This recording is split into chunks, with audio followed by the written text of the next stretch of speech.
واعتصموا بحبل الله جميعا ولا تفرقوا. بسم الله. السلام عليكم ورحمة الله وبركاته. الحمد لله حمدا كثيرا طيبا مباركا فيه كما يحب ربنا ويرضاه.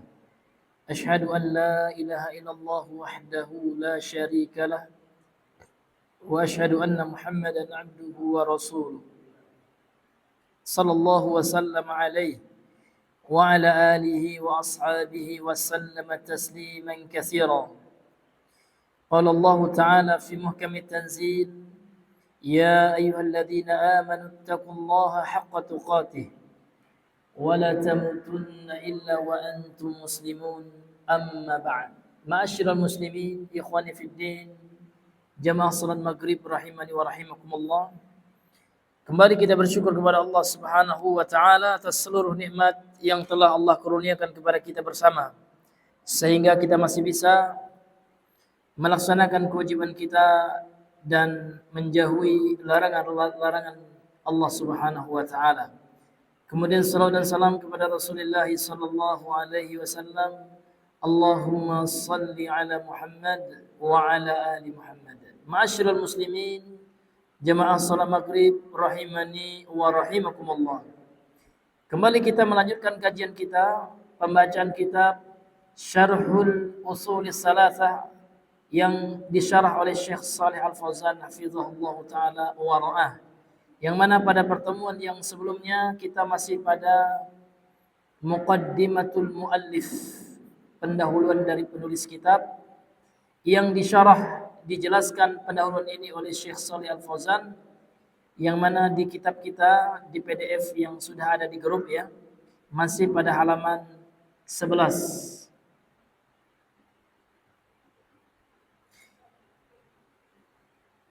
Penulis yang semoga Allah rahmati, Syekh Muhammad Ibnu Abdul Wahhab An-Najdi At-Tamimi rahimahullah, beliau memulai risalah atau buku beliau ini dengan menuliskan basmalah atau bismillahirrahmanirrahim. Jadi kenapa alasan beliau memulai dengan bismillah, ini yang dijelaskan oleh pensyarah kitab ini. Maka alasan yang pertama adalah karena mencontoh iqtidaan bi kitabillahi azza wa jalla, karena mencontoh Al-Quran. Kenapa? Karena Al-Quran Allah selalu mulai dengan basmalah setiap surat-suratnya, kecuali hanya ada satu surat yang tidak Allah mulai dengan basmalah, yaitu surat At-Taubah. Nah, kemudian alasan yang berikutnya apa? Ini akan kita lanjutkan ya pada paragraf yang ketiga di sini. Qala asy-syari'u hafizahullahu taala: wa kana sallallahu alaihi wasallam yaftatihu ahadisahu wa kalamahu bi bismillahirrahmanirrahim. Dan adalah dahulu Rasulullah sallallahu alaihi wasallam selalu membuka hadis-hadisnya atau ucapan-ucapannya dan perkataan-perkataannya dengan bismillahirrahmanirrahim. Jadi Nabi selalu memulai, Pak. Kalau berbicara dimulai dengan bismillah terkadang. Mimma ini adalah diantara yadullu ala, yang menunjukkan atas annal bada'ata bi bismillahirrahmanirrahim, bahwasanya memulai sesuatu dengan bismillahirrahmanirrahim sunnatur Rasuli sallallahu alaihi wasallam, adalah sunnahnya Rasul sallallahu alaihi wasallam. Jadi Nabi memulai ucapannya, ucapan di sini ada dua, Pak. Namun di sini lebih ditekankan kepada ucapan berupa tulisan. Jadi Nabi ketika menulis surat gitu ya, tulisan kepada Raja Romawi misalkan, beliau mulai dengan basmalah. Bismillahirrahmanirrahim ila azimir Rum misalkan. Ya, beliau memulai suratnya dengan bismillah. Sehingga ini menunjukkan, kata beliau, adalah sunnah Rasul. Kemudian kata beliau, kama anna Sulaiman alaihi salamu, sebagaimana Nabi Sulaiman alaihissalam lamma kataba ila Bilqis, ketika menulis surat kepada Bilqis, kepada Ratu Bilqis, Malikati Saba, beliau adalah ya raja perempuan negeri Saba. Bada'a kitabahu, beliau memulai tulisannya atau suratnya bismillahirrahmanirrahim, dengan menuliskan bismillahirrahmanirrahim. Jadi Ratu Bilqis ini adalah raja perempuan dari kerajaan Saba. Jadi Saba ini di mana, Pak? Di Yaman. Yang tepatnya sekarang berada di provinsi Ma'rib. Ibu kotanya apa? Ya, Majmu'ah, ya. Afwan, Mujamma. Dan kami 2 tahun dulu, Pak, saya pribadi tinggal di Ma'rib itu, dan salah satu objek wisata di Ma'rib itu ada namanya ya Arsyu Bilqis, singgasananya Ratu Bilqis. Masih ada, Pak. Karena memang Ratu Bilqis ini berada di Ma'rib, yang berada salah satu provinsi yang ada di negara Yaman, dan Raja Sulaiman atau Nabi Sulaiman berada di Palestina. Kan jauh itu, Pak, ya. Ini hadirin yang diberikan oleh Allah. Dan hal ini dinukilkan oleh Allah dalam Al-Quran dalam surah An-Naml ayat 29 sampai 31. Sebagaimana firman Allah, qalat ya ayyuhal mala'u inni ulqiya ilayya kitabun karim. Ratu Bilqis berkata, jadi Allah menceritakan kisah Ratu Bilqis ini ketika dia berkata, berkata dia, yaitu Ratu Bilqis, ya ayyuhal mala'u, wahai sekalian para petinggi-petinggi kerajaan, kan gitu. Inni ulqiya, sesungguhnya telah diberikan ilayya kepadaku kitabun karim, sebuah kitab yang mulia, melalui burung ini, Pak, ya. Jadi Nabi Sulaiman ini hebat. Jadi sebagai posnya, pak posnya adalah burung hudhud, kan gitu. Innahu, jadi isi suratnya kata Bilqis sebagaimana yang Allah ceritakan, innahu min Sulaiman, sesungguhnya ya surat itu dari Nabi Sulaiman, wa innahu, dan sesungguhnya surat itu dimulai ya bismillahirrahmanirrahim. Nah, jadi surat Nabi Sulaiman pun diawali dengan bismillahirrahmanirrahim, dengan basmalah.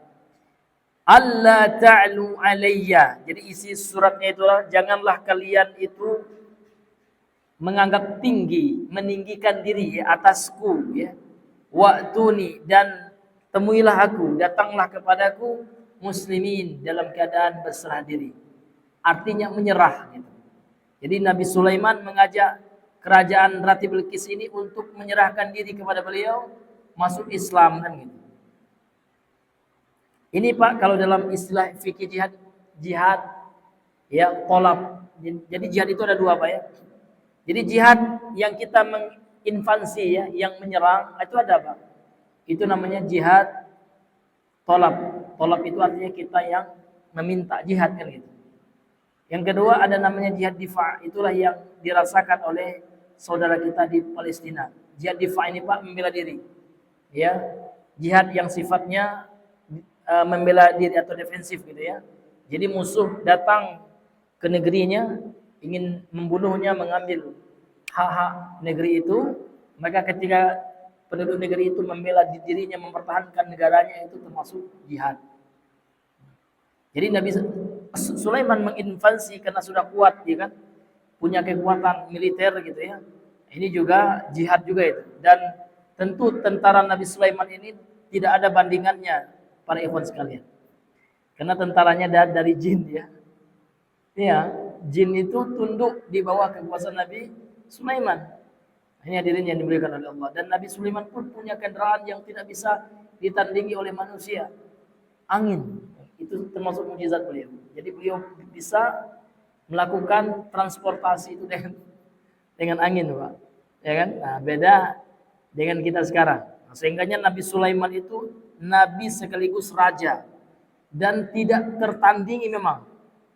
Tidak ada kerajaan yang bisa menandingi kerajaannya Nabi Sulaiman alaihissalam. Memang itulah keistimewaan, mukjizat, keutamaan yang Allah berikan kepada beliau. Dan beliau juga diberikan mukjizat mengerti bahasa seluruh makhluk termasuk bahasa binatang. Jadi bahasa semut pun Nabi Sulaiman tahu, Pak. Namun yang benar ya, bukan yang ngaku-ngaku tahu bahasa semut, Pak ya. Namun yang betul-betul tahu kan gitu. Ini hadirin yang dimuliakan oleh Allah. Karena itu adalah mukjizat khusus yang Allah berikan kepada Nabi Sulaiman alaihi salam. Masyaallah muslimin yang dimuliakan oleh Allah. Jadi itu alasan yang kedua, Pak ya. Alasan kenapa penulis memulai tulisan beliau muqaddimah ini, buku ini dengan basmalah, karena alasan yang kedua mencontoh Rasulullah SAW dalam buku-bukunya atau dalam surat-suratnya. Dan bahkan termasuk Nabi Sulaiman pun ternyata ketika menulis surat kepada Ratu Bilqis memulai suratnya dengan bismillah, sebagaimana yang dikisahkan oleh Allah dalam Al-Quran. Lantas kemudian Syekh Shalih Al-Fauzan berkata, yang bagi al-bad'u bi bismillahirrahmanirrahim, maka ya suatu keharusan gitu ya. Seseorang itu memulai tulisannya dengan bismillahirrahmanirrahim. Nah, sehingga Pak, di antara sunnah juga Pak, kita menulis ya chat kan SMS gitu ya, japri itu boleh dengan bismillah, itu sunnah itu. Supaya kita mengharapkan keberkahan. Nanti akan kita bahas apa sih makna rahasia kenapa mesti seseorang itu memulai sesuatu itu dengan bismillah, itu apa ya rahasianya, apa keutamaannya, nanti akan kita bahas. Kata beliau, yang baghil bad'u bi bismillahirrahmanirrahim fi kulli amrin lahu ahamiyatun, pada setiap perkara yang memiliki sesuatu yang penting gitu ya, yang ada ahamiyahnya, sesuatu yang urgen gitu Pak ya. Maka kita mulailah dengan bismillah. Wa kulli muallafin, dan setiap tulisan, muallaf ini artinya tulisan. Kalau ya muallif penulis gitu. Dan setiap tulisan, setiap karya ilmiah gitu ya, lahu ahamiyatun wa lahu qimatun, yang memiliki urgensi dan yang memiliki nilai. Wa kulli risalatin, dan setiap surat. Jadi setiap surat yang kita tulis Pak, baik itu surat pendek, sekarang kan ada memo gitu ya, ada pesan singkat yang gitu, boleh Pak.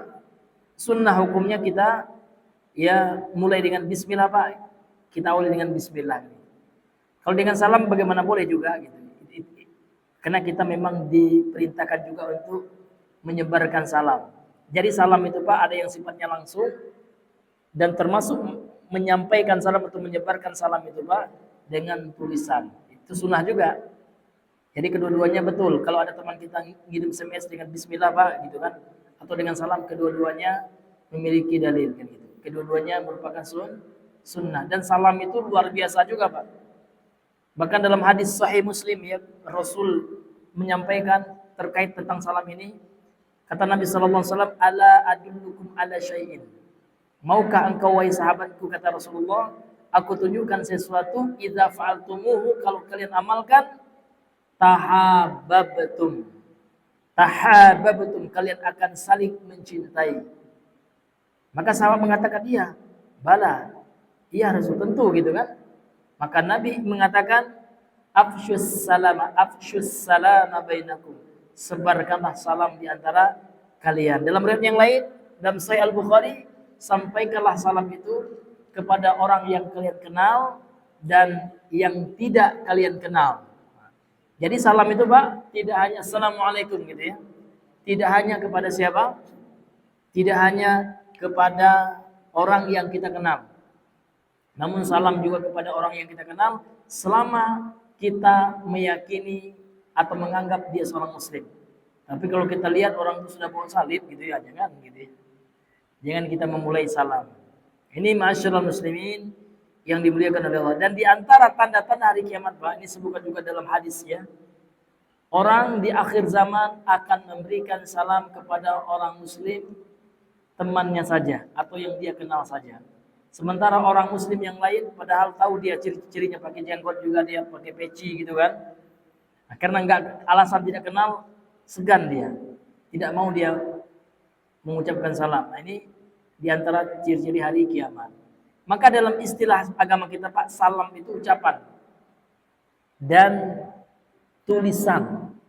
Namun terkadang di tengah-tengah masyarakat Pak, salam itu dianggap berjabat tangan. Itu beda Pak kalau dalam istilah agama.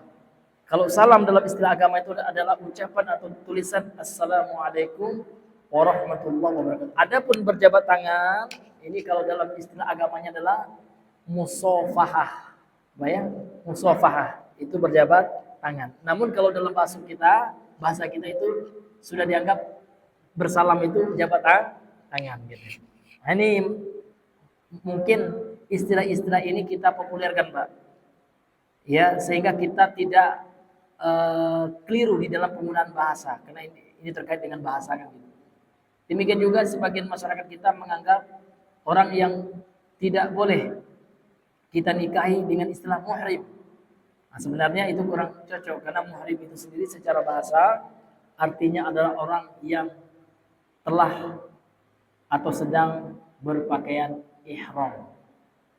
Sedangkan orang yang tidak boleh kita nikahi itu adalah mahram.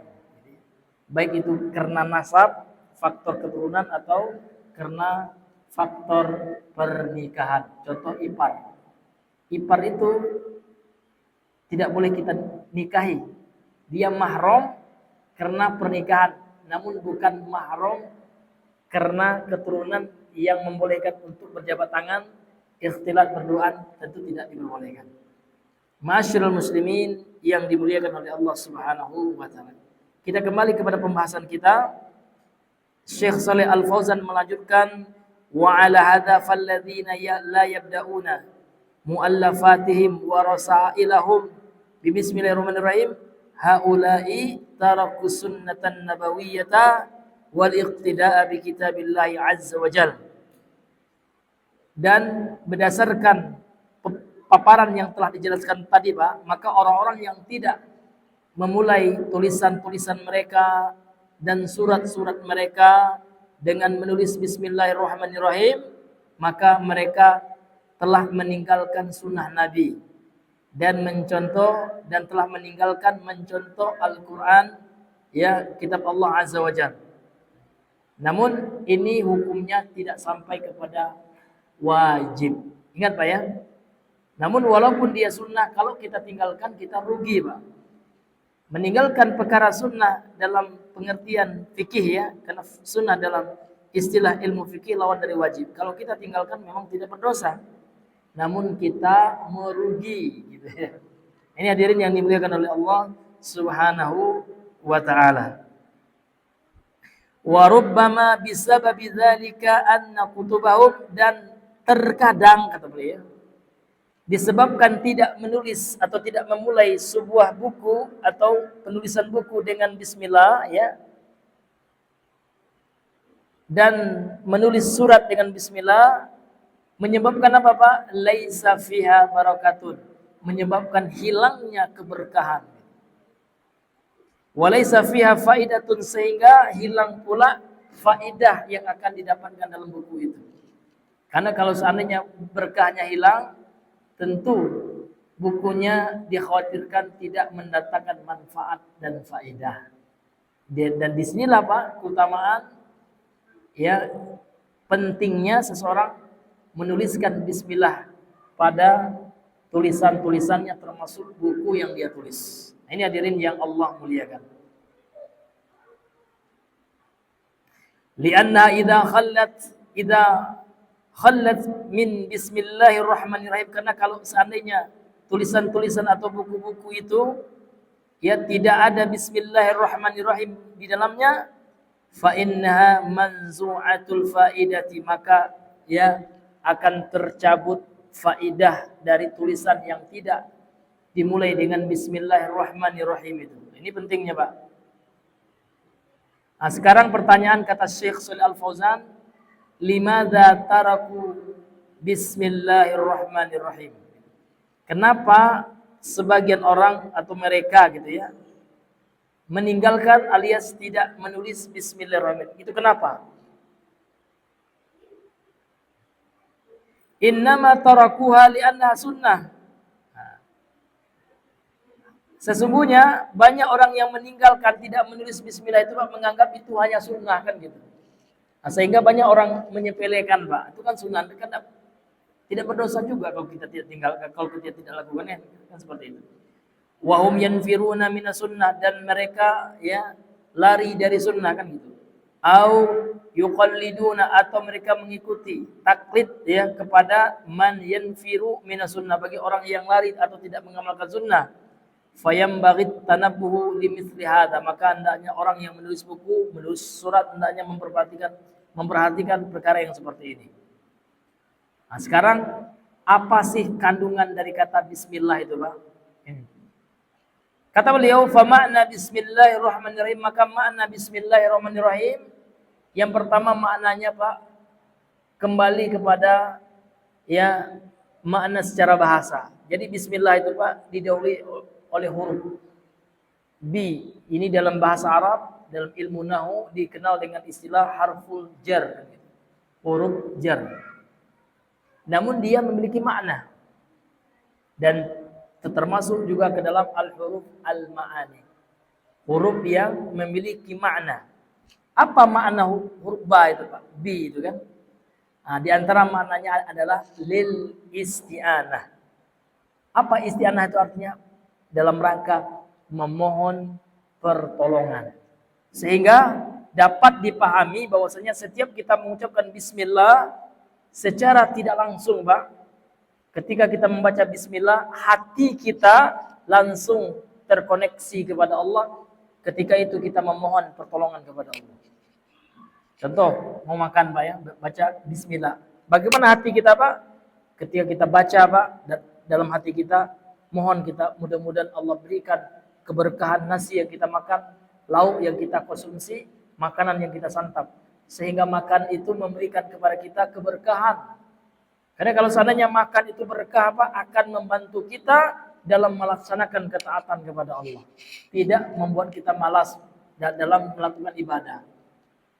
Dan contoh makanan yang tidak berkah Pak, makanan yang membuat kita malas untuk beribadah, namun ya memotivasi kita atau ya mendorong kita dalam berbuat kemaksiatan. Artinya yang kita makan tidak berkah. Mungkin ya kita kurang ataupun lupa, lalai, tidak memperhatikan adab-adab makan, diantaranya membaca bismillah itu. Nah, di sini pentingnya bismillah. Karena ketika kita membaca bismillahirrahmanirrahim, maka terkandung di dalamnya makna isti'anah, yakni memohon pertolongan bismillah dengan menyebut nama Allah. Ini makna yang pertama. Jadi isti'anah ya, kita memohon pertolongan. Jadi ketika kita baca bismillah artinya apa Pak? Hati kita terkoneksi, terpaut kepada Allah, dan hati kita senantiasa memohon pertolongan kepada Allah dari setiap pekerjaan yang kita mulai dengan basmalah tersebut. Apapun pekerjaan yang baik, ya Pak ya, harus yang baik. Karena ada juga sebagian pemuda Pak ya, yang mana mereka menamai dirinya pemuda tersesat. Ya tersesat betul ya. Ya makan ini Pak, makan mohon maaf ya Pak ya, makan daging B2. Nah, bismillah katanya. Nah, ini pelecehan itu. Minum tua, minum minuman keras bismillah gitu kan. Ini enggak bisa, ini mencampur adukan antara yang hak dan yang batil. Bismillahnya benar. Tapi yang haram itu enggak boleh kita campur adukan karena Allah melarang wala talbisul haqqa bil batil gitu. Jangan kalian campur adukan yang hak dan yang batil. Ini nanti dikhawatirkan jatuh kepada pengolok-olokan terhadap agama atau al-istihza kan gitu. Ma'asyiral muslimin yang dimuliakan oleh Allah Subhanahu wa taala. Kemudian kata Syekh Shalal Al-Fauzan, faqauluhu, dan ucapan beliau yakni penulis ketika memulai dengan basmalah yakni dengan bismillahi, maka babi huruf bi itu Pak, huruf bi ini namanya jar, huruf jar kan gitu. Kemudian bismillah, ismillah. Nah, ismi ini namanya majrur ya. Ini dalam bahasa Arab ya. Karena kemasukan huruf jar. sehingga dia menjadi isim majrur kan itu. Ya. Apa itu majrur? Apa Ustaz? Nah, ini bukan waktunya saya menjelaskan karena ini terkait dengan ilmu nahwu kan gitu. Ada tempatnya gitu ya. Nah, namun saya hanya menjelaskan syarah ya, membacakan apa yang telah dituliskan oleh pensyarah kitab ini. Jadi bismillah adalah jarun wa majrurun. Kemudian dalam bahasa Arab itu Pak, setiap yang jar dan majrur itu selalu ada kaitannya. Ta'alluqnya ada. Muta'alliq dia, terkait kemana dia?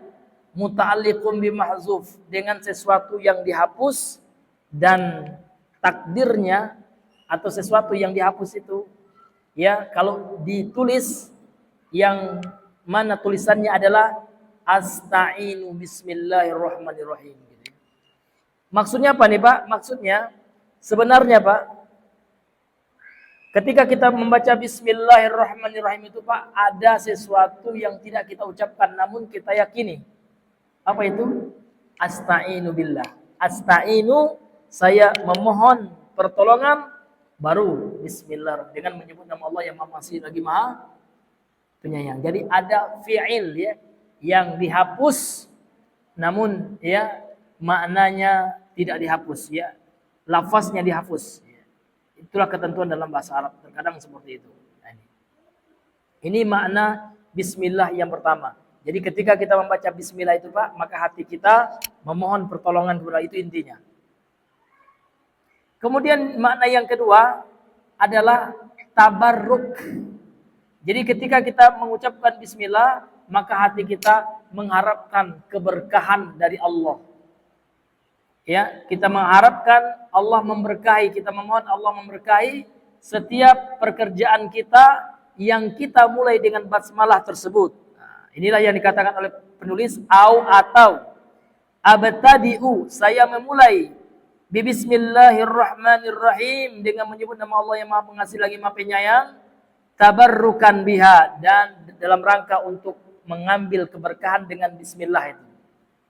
Wasti'anatan, dan dalam rangka untuk memohon pertolongan billahi kepada Allah, dengan Allah azza wajal ya, dengan Allah azza wajal pada setiap perbuatan yang kita ya mulai dengan mengucapkan bismillahirrahmanirrahim. Jadi ada dua Pak ya, secara makna yang terkandung dalam bismillah yang kita ucapkan. Yang pertama ya, ketika kita mengucapkan bismillah maka secara tidak langsung kita memohon pertolongan kepada Allah dari setiap perbuatan yang kita mulai dengan basmalah. Itu yang pertama. Kemudian yang kedua Pak, setiap perbuatan yang kita mulai dengan basmalah itu Pak, artinya kita memohon keberkahan kepada Allah. Sekarang pertanyaannya, berkah itu apa sih kan gitu.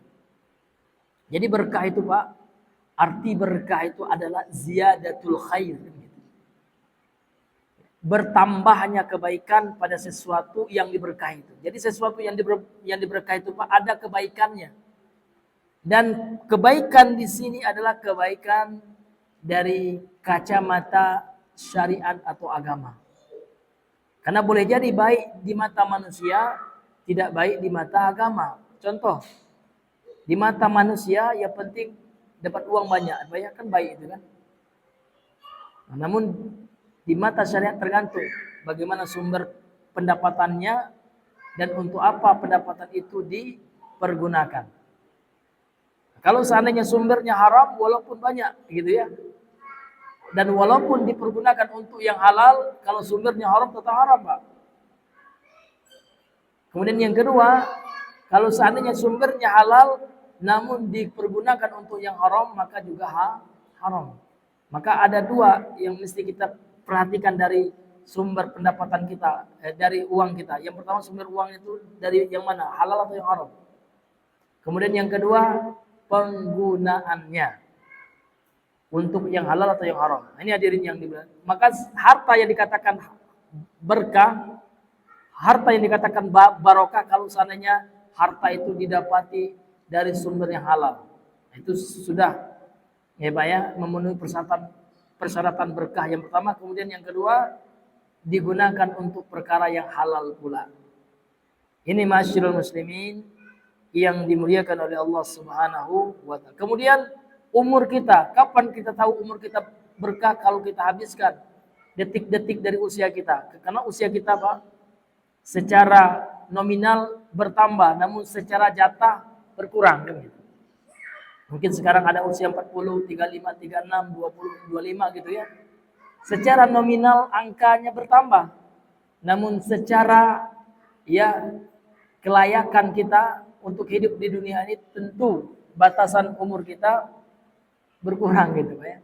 Maka di mana kita tahu umur kita itu berkah? Yang pertama ya, apabila kita menghabiskan umur kita itu ya pada sesuatu yang bermanfaat. Manfaat itu ada dua Pak. Yang pertama manfaat untuk dunia, yang kedua manfaat untuk akhirat. Manfaat untuk dunia seperti Pak, ada manfaatnya Pak. Misalkan kita bekerja kan ada manfaatnya. Kita habiskan waktu kita 2 jam, 3 jam, mungkin 12 jam bekerja. Namun ada manfaatnya, yaitu kita dapat gaji. Gaji itu digunakan untuk apa? Untuk menafkahi istri. Dan menafkahi istri itu wajib hukumnya. Jadi bermanfaat waktu kita. Tapi kalau misalnya waktu kita digunakan untuk yang enggak bermanfaat Pak ya, digunakan untuk hal yang sia-sia, nongkrong ya kan, ngobrol ya. Nah, apalagi ada hal-hal haram itu lebih parah kan, sambil ngobrol ya, nonton dangdutan yang buka aurat kan gitu. Lagu-lagu yang mendatangkan syahwat gitu kan. Nah, tentu kita tidak menggunakan waktu kita kepada yang bermanfaat dan membuat waktu kita atau umur kita itu tidak berkah kan gitu. Nah, kemudian manfaat untuk akhirat. Ya, kita gunakan waktu kita untuk ibadah. Kita gunakan waktu kita untuk baca Al-Quran gitu ya, untuk kajian. Ini itulah yang membuat waktu kita itu nanti berkah Pak. Karena semua ini nanti di akhirat akan ditanya oleh Allah, akan diperlihatkan kepada kita. Bahkan setiap detiknya Pak. Jadi setiap detik dari umur kita yang telah lewat ini Pak, semuanya ada catatannya. Detik kesekian ya. Jangankan Allah Pak ya, orang yang punya CCTV aja tahu Pak. Kita ingin lihat Bang Ijal mungkin punya CCTV ya, bisa kita lihat ya, tanggal sekian, jam sekian, detik sekian, menit sekian, lagi ngapain dia kan. Nah, nanti di akhirat juga seperti itu gitu ya. Jadi setiap detik yang kita lewati itu ada catatannya. Kalau misalnya untuk maksiat Pak, maka celakalah kita. Kecuali sebelum kita tutup usia kita bertobat kepada Allah dengan taubatan nasuha. Insyaallah Allah ampuni itu. Karena Allah senantiasa menerima taubat seorang hamba bagi hamba yang memohon ampunan dan bertobat kepada Allah Subhanahu wa taala. Maka inilah diantara pentingnya membaca bismillah. Dalam rangka untuk apa Pak? Supaya berkah hidup kita. Berkah perbuatan yang kita lakukan itu. Kemudian kata beliau, "Fayya matla'un 'azimun lil kalam walil kutubi war rasail." Dan bismillah itu adalah ya sesuatu yang agung untuk dimulai dengannya ketika berbicara, ketika menulis buku, menulis surat gitu ya. Fal insanu, maka seorang manusia itu kita ya, yasta'inu billah, karena itu manfaat bismillah. Hendaknya dia senantiasa memohon pertolongan kepada Allah fi bidayatiha, pada permulaan setiap pekerjaan yang akan dia lakukan, wa yatabarraku, dan dia memohon keberkahan bismihi, dengan menyebut nama Allah Subhanahu wa taala. Ini Pak. Jadi kita simpulkan, karena sudah masuk waktu Bang ya, fungsi dari bismillah itu Pak adalah untuk memohon pertolongan kepada Allah dari pekerjaan yang kita mulai dengan bismillah. Kemudian yang kedua adalah dalam rangka untuk memohon keberkahan kepada Allah dari setiap perbuatan yang kita mulai dengan bismillah itu. Tambah yang ketiga Pak, tidak ditulis di buku ini. Namun faedah yang ketiga dari basmalah itu adalah bismillah itu Pak, kalau seandainya kita selalu amalkan, apalagi ketika kita masuk WC dan ketika kita membuka pakaian kita, maka dengan izin Allah, ketika kita baca bismillah, Allah akan menghijabi, Allah akan menutupi mata makhluk yang bisa melihat kita dan kita tidak bisa melihat mereka, seperti jin, syaitan gitu ya. Nah, ketika kita masuk WC dan ketika kita membuka aurat kita. Makanya dalam hadis yang diriwayatkan oleh Imam Ahmad ya, kata Nabi sallallahu alaihi wasallam, ya satru ma baina ayunin nas, ya ayunil jins, ya wa baina aurati bani Adam bismillah, ya pembatas gitu yang bisa menutupi penglihatan jin terhadap auratnya anak Adam itu adalah ucapan bismillah. Jadi kalau seandainya kita, mohon maaf ya, kalau ingin berhubungan dengan istri kita, maka wajib ini Pak, wajib ini kita membaca bismillah. Untuk apa? Supaya nanti kalau ada jin-jin kafir gitu ya, atau syaitan yang ikut melihat gitu ya, secara otomatis Pak, pandangan mata mereka ditutup oleh Allah. Karena zat yang maha gaib yang telah kita mintai pertolongannya ketika kita membaca bismillah. Demikian juga kita buka baju kan, terkadang tersenggap aurat Pak ya, mau ganti celana, ganti baju, terutama untuk istri kita. Tekankan itu, jangan lupa ya Umi baca bismillah gitu. Ini ya, ini manfaatnya Pak. Karena disebutkan dalam hadis yang sahih. Wallahu taala a'lam bissawab. Karena sudah masuk waktu, maka kita cukupkan di sini dulu pembahasan kita, maka selesailah pembahasan kita tentang syarah Bismillahirrahmanirrahim pada muqaddimah kitab ini. Wallahu taala a'lam bissawab. Subhanakallahumma bihamdika asyhadu an la ilaha illa anta astaghfiruka wa atubu ilaik. Assalamualaikum warahmatullahi wabarakatuh.